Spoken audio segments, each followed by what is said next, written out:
दोस्तों फिलहाल हमारे देश में बिस्किट का मार्केट करीब 40,000 करोड़ रुपए का है, जिसमें सबसे बड़ी हिस्सेदारी ब्रिटानिया की है। पिछले 7 से 8 सालों में अपनी डीलरशिप और रिटेल पहुंच को 3 गुना करने के बाद ब्रिटानिया कंपनी सेल्स वैल्यू के हिसाब से बिस्किट कैटेगरी में मार्केट लीडर बन चुकी है। फिलहाल ब्रिटानिया इंडस्ट्रीज डिविडेंड के ऐलान और शेयर वैल्यू की वजह से चर्चाओं में है।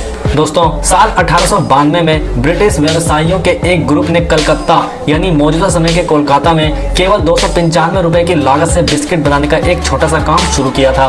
तब घर के एक कमरे में बिस्किट बनते थे। 1897 में गुप्ता ब्रदर्स ने इस इंटरप्राइजेस को खरीद लिया, जिसमें नलिन चंद्र गुप्ता प्रमुख थे। वह इसे BS ब्रदर्स के नाम से चलाने लगे। 1910 में जब इलेक्ट्रिसिटी आई तो कंपनी ने मशीन से बिस्किट बनाने शुरू किए। कंपनी की पहुंच बढ़ी तो 1918 में CH होम्स नाम के अंग्रेज इसमें पार्टनर बन गए और पहली बार कंपनी को नाम दिया ब्रिटानिया बिस्किट कंपनी लिमिटेड। वक्त के साथ इसमें कई मालिक बदले, लेकिन इन बदलावों और उतार चढ़ाव से बिस्किट प्रोडक्शन पर कोई नकारात्मक असर नहीं पड़ा। मौजूदा समय में ब्रिटानिया की कमान वाडिया ग्रुप के पास है।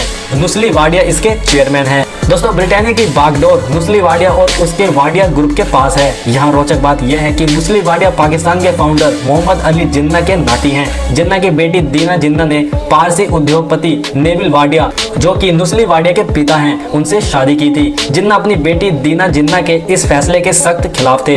वो नहीं चाहते थे कि उनकी बेटी किसी गैर मुस्लिम से शादी करे, लेकिन दीना जिन्ना अपने फैसले पर अडिग थी। वैसे जिन्ना की पत्नी रत्नाबाई भी पारसी थी और उन्होंने धर्म बदलकर जिन्ना से निकाह किया था। दोस्तों ब्रिटानिया ने प्रोडक्शन बढ़ाने के लिए 1921 में इंडस्ट्रियल गैस ओवन्स का आयात करना शुरू किया। इसके बाद 1924 में मुंबई में पहली फैक्ट्री सेटअप की गई। सब सही चल रहा था कि तभी इसी बीच दूसरा विश्व युद्ध शुरू हो गया। इस दौरान कई कंपनियां ठप पड़ गई।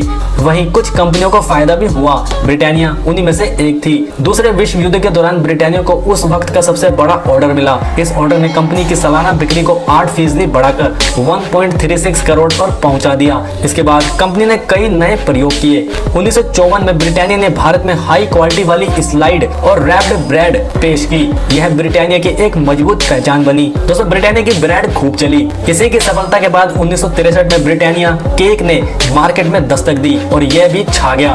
3 अक्टूबर 1979 को कंपनी का नाम ब्रिटानिया बिस्किट कंपनी लिमिटेड से बदलकर ब्रिटानिया इंडस्ट्रियल लिमिटेड हो गया। नाम बदलने के बाद कंपनी के प्रोडक्शन की खूब बिक्री हुई और साल 1983 में कंपनी 100 करोड़ के आंकड़े को पार कर गई। इसके बाद 1987 में ब्रिटानिया कंपनी का सबसे powerful brand good day launch किया गया। दोस्तों ब्रिटानिया ने संयुक्त राष्ट्र UN के वर्ल्ड फूड प्रोग्राम के लिए साल 2000 की शुरुआत में ग्लूकोज बिस्किट बनाना शुरू किया। 11 सालों में 32,000 टन से ज्यादा बिस्किट की आपूर्ति की गई। साल दर साल कंपनी की ग्रोथ बढ़ी और साल 2000 में फोर्ब्स ग्लोबल की 300 कंपनियों की लिस्ट में ब्रिटानिया को शामिल किया गया। साल 2004 में कंपनी को सुपर ब्रांड का दर्जा मिल गया। दोस्तों साल 2020 में देश में कोरोना की वजह से लॉकडाउन लगा। इस दौरान ब्रिटानिया के MD वरुण बेरी बिक्री बढ़ाने के लिए 80-20 का फॉर्मूला लेके आए। कंपनी की 95% सेल्स बिस्किट, बेकरी और डेयरी प्रोडक्शन से आ रही थी। रणनीति स्पष्ट थी कि 20% सेल्स लाने वाले product good day, milk बिकीज, marigold, nutri choice को प्राथमिकता दी जाए। इससे कंपनी का अप्रैल-जून क्वार्टर का रेवेन्यू 3,384 करोड़ रहा। इसी ग्रोथ के बाद ब्रिटानिया नवंबर 2022 में 1 ट्रिलियन रुपए वाली कंपनी बन गई। दोस्तों 131 साल के सफर में ब्रिटानिया के स्वामित्व और नियंत्रण को लेकर काफी खींचातानी चलती रही। शुरुआत गुप्ता ब्रदर्स से हुई। 1978 में ब्रिटानिया का पब्लिक इशू आया। 1990 के दशक की शुरुआत में नुस्ली वाडिया की एंट्री हुई। उन्होंने धीरे धीरे कंपनी में हिस्सेदारी लेना शुरू किया और 2009 में पूरी तरह अपने नियंत्रण में ले लिया।